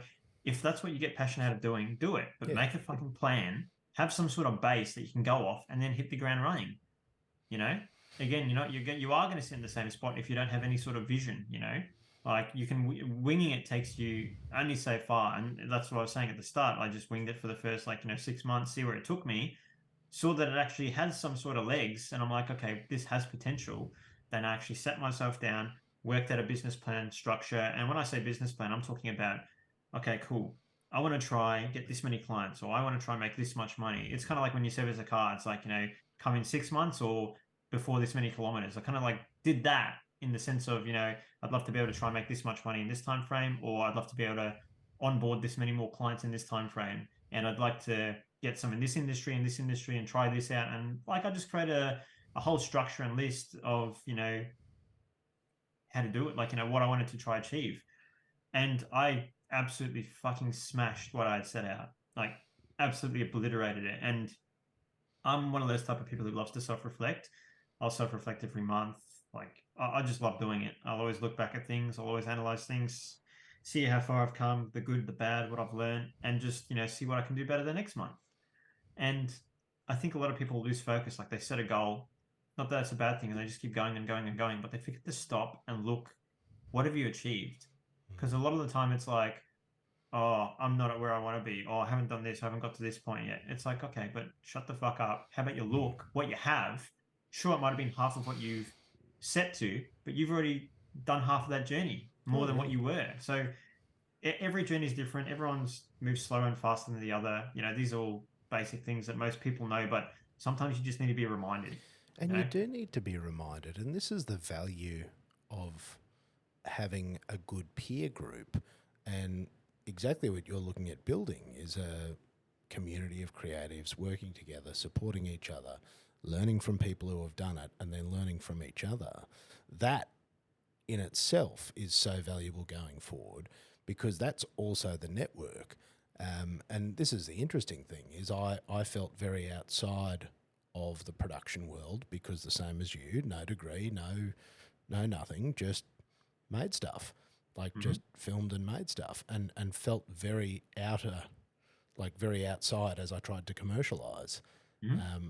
and found that lack of community. All the people that had been to film school all knew each other, and that was a really strange experience. So what you're creating there is really wonderful for up and coming creatives. Yeah, and like it's awesome since Instagram created the community channel that you can have now, which is cool. I like showing like the behind the scenes stuff, or like posting things on there, but it's very limited. But myself and my friend Gio, we started a Discord together, which has got just over 1,000 members now, something around that.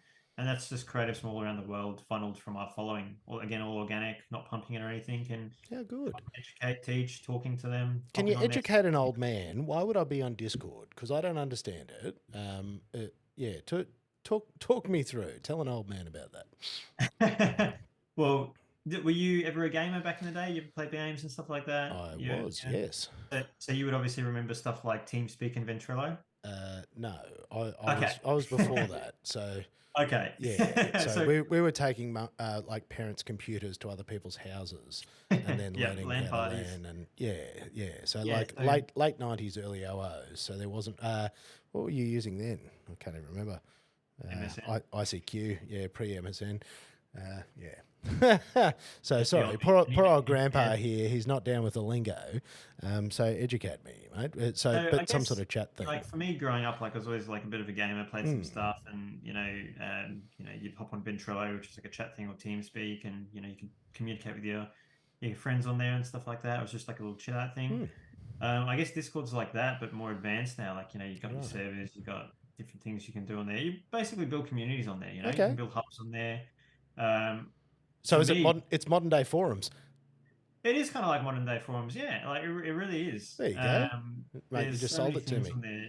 I mainly use it for business, like me and all my team. Like Yeah. we all have Discord. Like we hop on, we can talk, we can share our screen, we can help with work. Yeah, it's just really good. It's like a little chill out as well. We're working away, talking to each other. Like that's another thing with my company. Like everyone who kind of comes on board, it's again like everyone's like family. Like Yeah. you're all a team. Like you're not just an individual doing a job. Like we're all together. Like we'll go out, we'll do stuff. It's really really good. It's a good environment, and everyone again bounces off each other, helps each other out.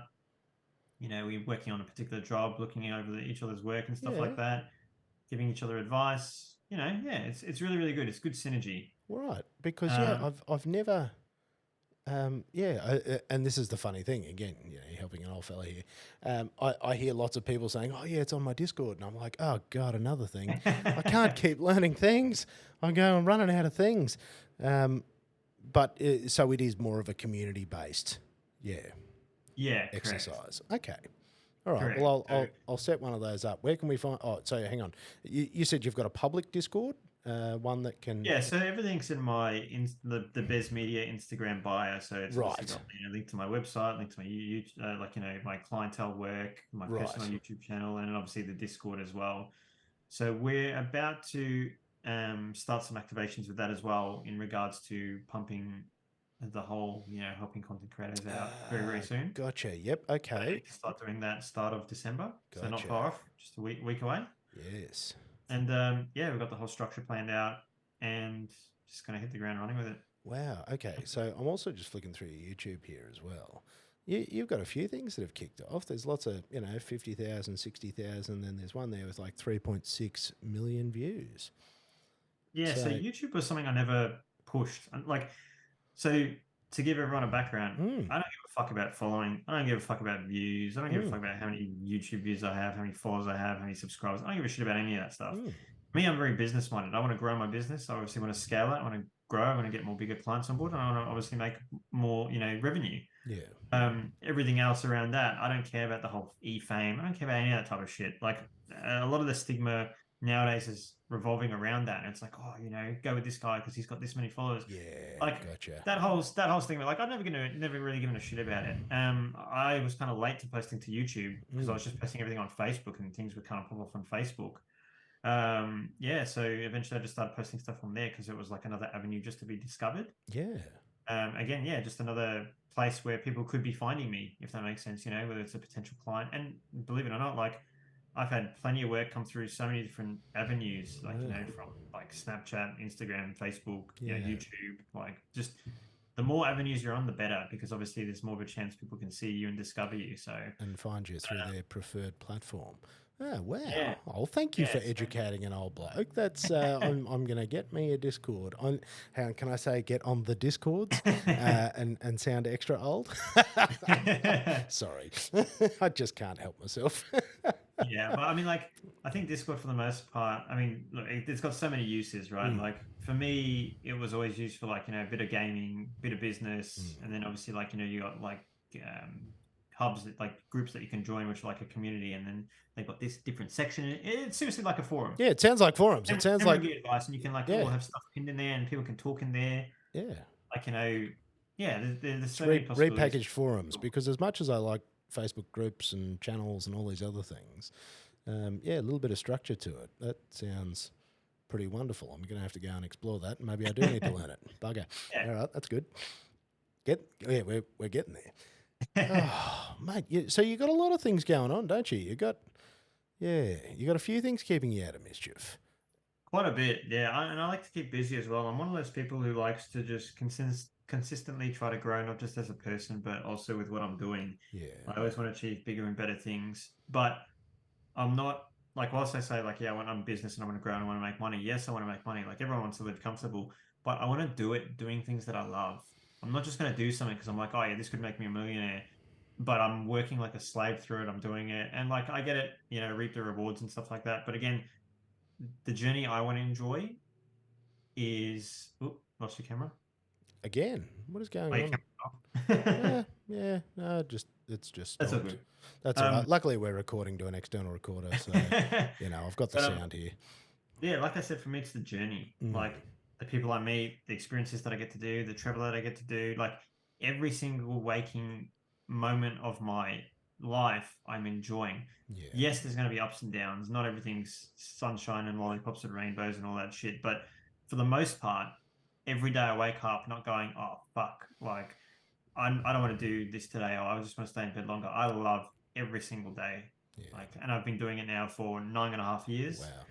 I love it. And see, it's I very love it. special. It really is very special when you find something like that. And to enjoy it and appreciate it the way that you do, it strikes me that you have wisdom beyond your years. So you've learnt a lot of. Oh yeah, it just strikes me that you've learnt a lot of the very harsh lessons a lot earlier than most people figure them out. Do you think 100%. that has a bit to do with, I guess, the circles that you've been running in these years? Because you've found Most, yourself around most some, definitely. yeah, and Bull Rush Rally as well. Because I mean, you've hung around with people that have, and certainly at these dealerships and the vehicles and these sorts of things, you're certainly circulating with people that have made something of themselves.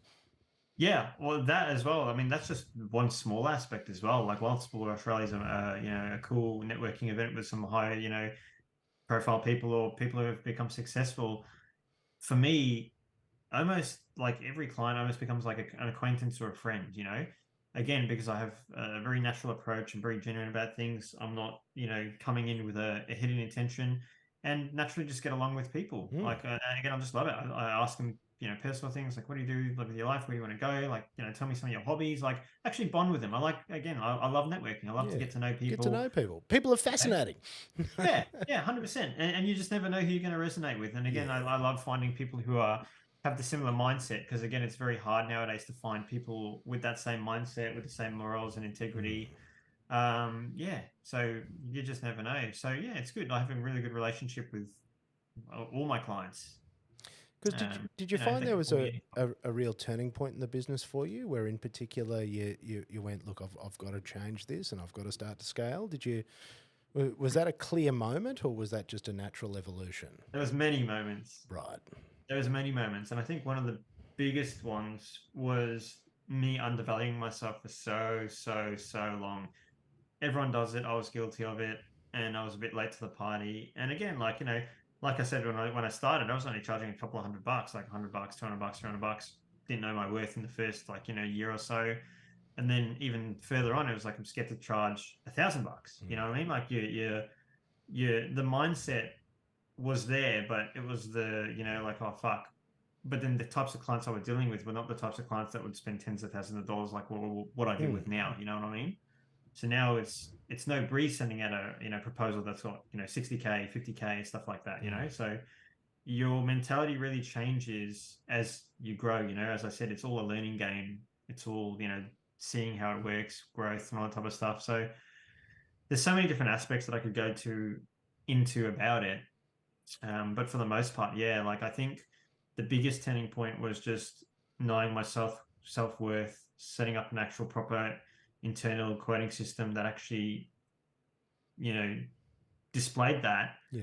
and then hit the ground running. And then naturally, those, some of the smaller clients started weeding themselves out because they didn't want to No. pay it. And again, like, again, getting taken advantage of a lot. Like, you do people favors and then help them grow, and then they fucking just move on to the next person to do it cheap and shit like that. Experience that Yep. quite a bit. Yep.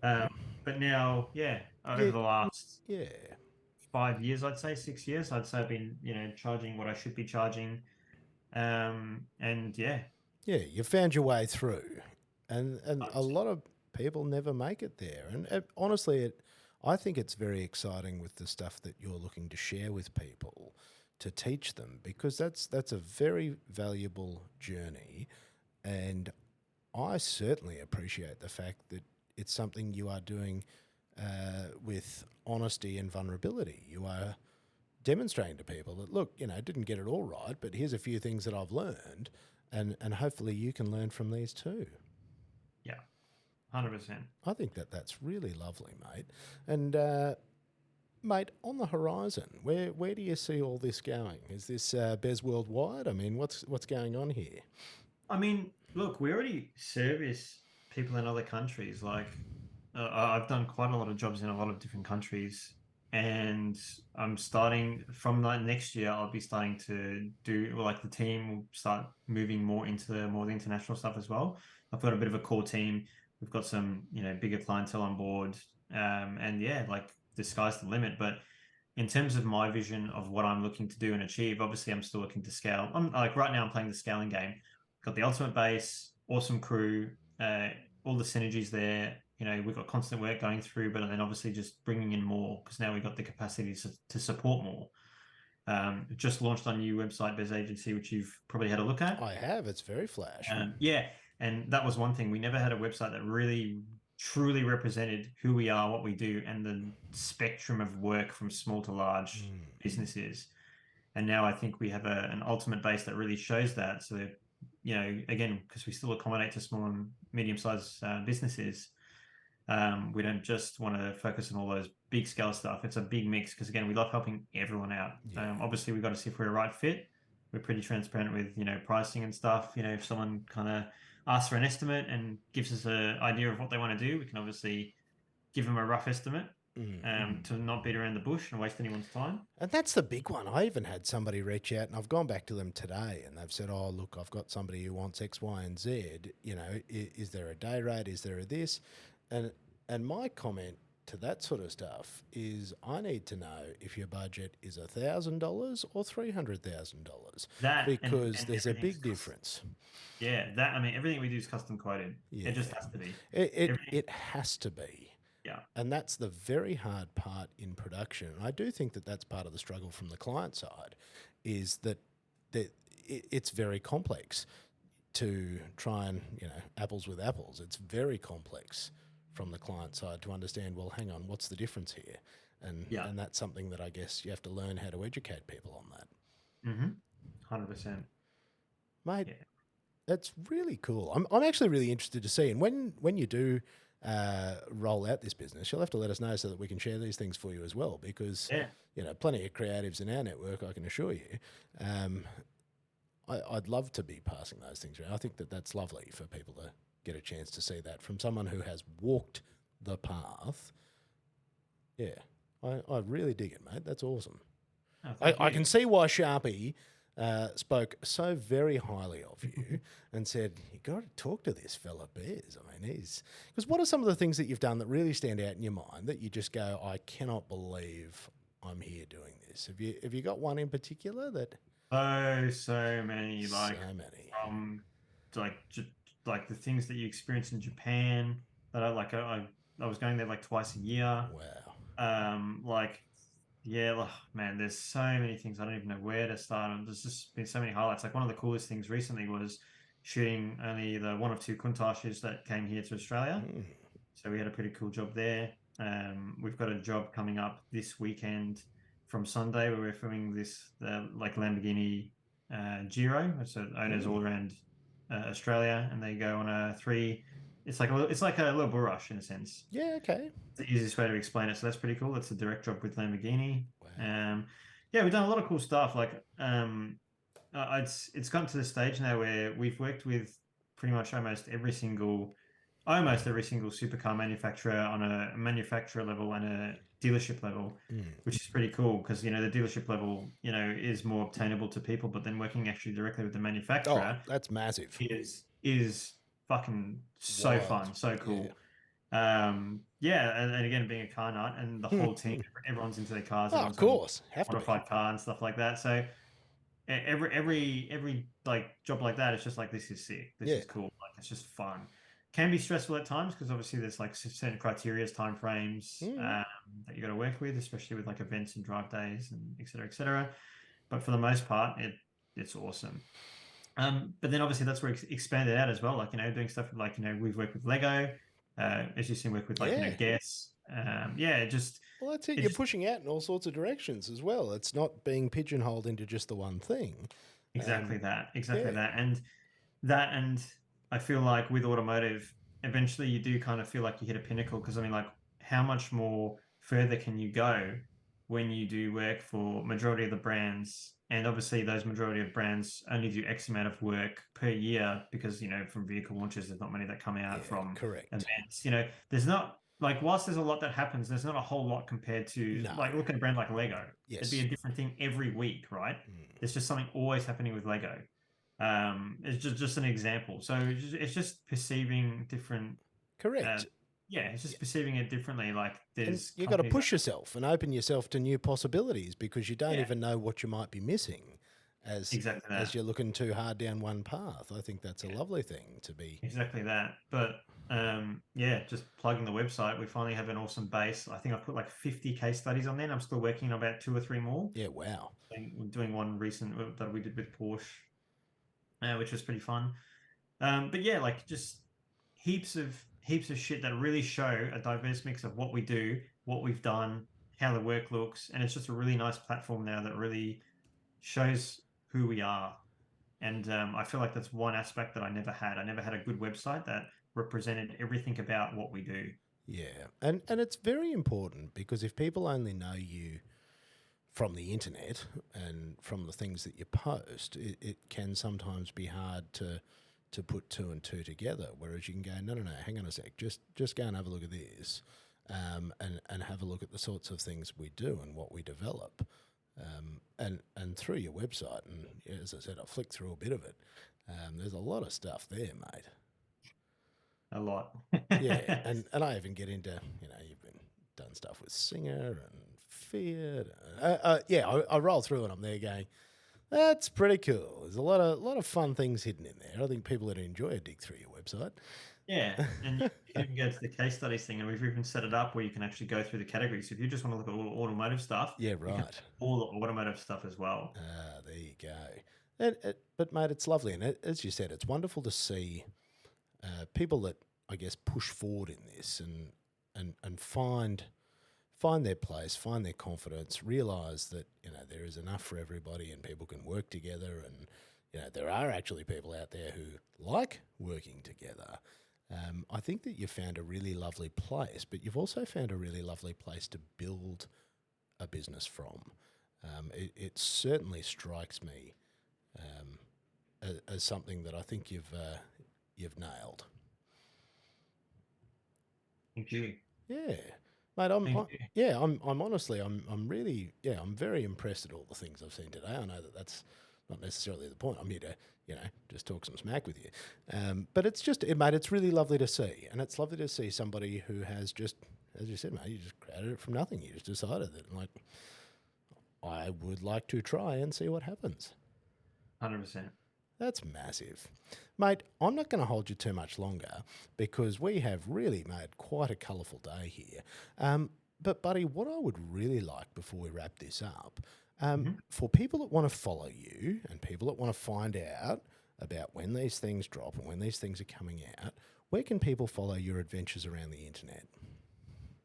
I would say Bez Media. So on Instagram, Bez Media would probably be the best place. Like I said, we've got another Instagram which you'll see in the bio, which is Bez Agency, where we're about to start pumping the activations for, the whole corporate world. But for the most part, anything automotive related, anything in relation to everything that we've spoken about with the whole creative stuff, the Discord, you just head to Bez Media, BEZ, and yeah, you will find me on there, Find it and all you from can check there. out everything. Yeah, Yeah. and anyone who's got any questions, you can flick me a message. Any advice, like always happy to help. Always happy to chat. Well, and what I'll do is I'll throw your links in the show notes as well because I found your link tree there that's got all the different places and the Discord channel. Yeah, so that people can jump in and check out these communities that you're building because it's something exciting to be a part of. And if people haven't met you before and haven't had the chance to talk to you, and this might be their first time, listening to a conversation with you, hopefully they'll have the same vibe that I do. We go, what a cool guy. Pretty keen to see what he's going to do next, and yeah, maybe I can learn something. Because Yeah. mate, you've even taught me. I'm going to go Discording. Is that it? Is that a way to say it? Can you say that? You can say it however you can say it however you want. Ah, Bets, this has been a real pleasure, mate. Thank you for making the time. Thank you for waiting for Queensland time to catch up with Melbourne time. My business partner unplugging the internet. Like, we've really had a good party this afternoon. I think that's gone very well. Yeah, I'm all for it. Always happy to hop back on, give people advice, like talk about particular topics. Like I'm all for it. I absolutely love it. Yeah, and we've got a little group for this show as well, mate. So I'll jump you in there too, and that's a place that again, it's exactly the same thing as what you're doing, mate. It is cool people encouraging, supporting each other, because honestly, that's the further you go in your life, the more you discover that that's the best bit. 100%. Like I said, it's about the journey, and Yeah, obviously you surround yourself in that journey. mate. Cool things with cool people. Bez, thank you. Thank you for taking the time. I'll let you actually get some work done now after butchering your afternoon. Not a problem. Buddy, yeah, bloody great fun chatting to you. And I actually really look forward to chatting to you more and then checking out all these exciting things you got rolling out. Sounds good. Thank you for the time. My pleasure. And for everyone listening, thanks for hanging out here on the All Read Everything podcast, and we'll catch you next time.